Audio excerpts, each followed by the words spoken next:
ग्वालियर की जीवाजी यूनिवर्सिटी में लॉकडाउन की अवधि बढ़ने से इस महीने परीक्षाएं शुरू नहीं हो सकेगी। अब मई में परीक्षाएं संभावित है। बार बार परीक्षा टलने से इस सत्र को भी प्रभावित होने की अब संभावना बढ़ गई है। इस स्थिति को देखते हुए राजभवन ने भी परीक्षाओं के मामले में संज्ञान लिया है। यूनिवर्सिटी को अपनी परीक्षा की पूरी तैयारी रखने के निर्देश दिए गए हैं। परीक्षाओं की जानकारी 2 दिन में राजभवन ने मांगी है। इसके अलावा वीडियो कॉन्फ्रेंस के माध्यम से राज्यपाल ने कुलपतियों से भी चर्चा की है। शासन ने इस बार शैक्षणिक कैलेंडर के हिसाब से परीक्षाएं शुरू कराने का आदेश दिया था। इसके हिसाब से परीक्षाएं शुरू भी की गई, लेकिन लॉकडाउन की वजह से एग्जाम्स पूरे नहीं हो पाए। एग्जाम्स के पल पल की जानकारी बिंदुवार राजभवन में देने के लिए कहा गया है। और अब रायपुर एम्स से एक ऐसी खबर जो आपको भावुक कर देगी। दरअसल कटघोरा से लाई गई एक महिला के साथ उनकी दूधमुही बच्ची भी साथ आई है, जिसकी देखभाल के लिए मासूम की नानी और मामा को रायपुर एम्स बुलाया गया है। जब उन दोनों को का भी सैंपल लेकर देखा गया तो उनकी भी रिपोर्ट पॉजिटिव आने पर उनको आइसोलेशन वार्ड में भेज दिया गया। उसके बाद से बच्ची को संभालने का जिम्मा एम्स की 2 नर्सों को सौंप दिया गया है। यहां नर्स बच्ची की देखभाल में जुटी रहती है। उसके खाने पीने से लेकर हर जरूरत को पूरा कर रही है।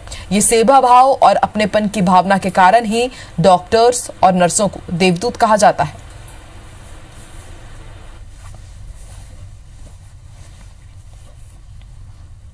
लॉकडाउन के दौरान भी एनएमडीसी सामाजिक उत्तरदायित्व का निर्वहन के साथ ही उत्पादन कार्य को जारी रखे हुए है। एनएमडीसी ने छत्तीसगढ़ सरकार को कोरोना संक्रमण से लड़ने के लिए अग्रिम रॉयल्टी के रूप में 200 करोड़ की राशि भी दी है।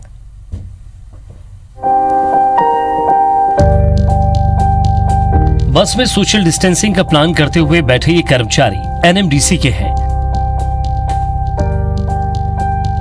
जो लॉकडाउन के बाद भी देश की अर्थव्यवस्था को सुचारू रूप से जारी रखने के लिए उत्पादन कार्य को जारी रखे हुए हैं।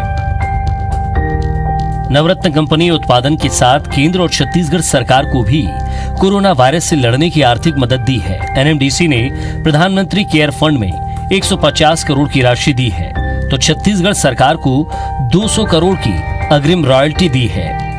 यूज करने के पहले उसकी टेस्टिंग करेंगे। टेस्टिंग करने के बाद में फिर स्प्रे मशीन में डालेंगे उसको, और जो भी हमारे एम्प्लॉय आएंगे भाई लोग, वो उससे निकल के उनके अंदर जो भी इन्फेक्टेड जर्म्स होंगे या जो भी चीजें होंगी वो डिसइंफेक्ट हो जाएगी और निकल के वो अपनी ड्यूटी में ज्वाइन करेंगे। बैलाडीला के खदानों से जहां लोह खनन का काम जारी है, वहीं कोरोना संक्रमण को रोकने के लिए खास इंतजाम किए गए हैं। ड्यूटी पर जाने वाले कर्मचारियों का चेक पोस्ट पर थर्मल स्कैनर के जरिए जांच, प्रोडक्शन एरिया के सभी स्थानों में हाथ धोने के लिए साबुन के साथ सैनिटाइजर रखे गए हैं। सभी साथियों को यहाँ सैनिटाइज करके ड्यूटी भेजा जाता है।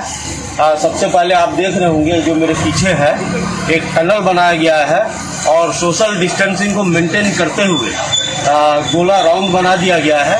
एक एक साथी टनल से होते हुए सैनिटाइज होते हुए फिर आगे बस में जाकर बैठता है। एनएमडीसी ने इस कोरोना के महामारी परिस्थिति में भी हमें बहुत सारी फैसिलिटी दी है। हम चेक पोस्ट से पहले हमें उसमें तो हम सैनिटाइज पहले अपने आप को करते हैं। हर वर्कर अपने आप को सैनिटाइज कर रहा है और उसके बाद ही हम ड्यूटी में जाते हैं। कोरोना वायरस से जुड़ी रिपोर्टिंग के लिए कंट्रोल सेंटर बनाया गया है। हैदराबाद स्थित मुख्यालय में इसकी मॉनिटरिंग की जा रही है। जो कर्मचारी विदेश यात्रा से लौटे हैं, उन्हें अनिवार्य रूप से मेडिकल फिट होने का सर्टिफिकेट दिखाने पर ही काम की अनुमति दी जा रही है।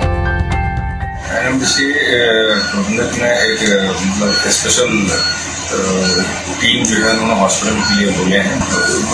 और हमारे पास जो है N95 mask, triple layer mask, sanitiser, PP kit, सारी चीज की पूरी प्रॉपर जो है अवेलेबिलिटी पर खास ध्यान रख रहे हैं। खदान के साथ टाउनशिप एरिया में भी साफ सफाई का विशेष ख्याल रखा जा रहा है। संक्रमण से बचने के लिए महिला स्व सहायता समूह को मास्क बनाने का काम सौंपा गया है। एनएमडीसी कोरोना रूपी इस आपदा से निपटने के लिए कंधे से कंधा मिलाकर काम कर रही है।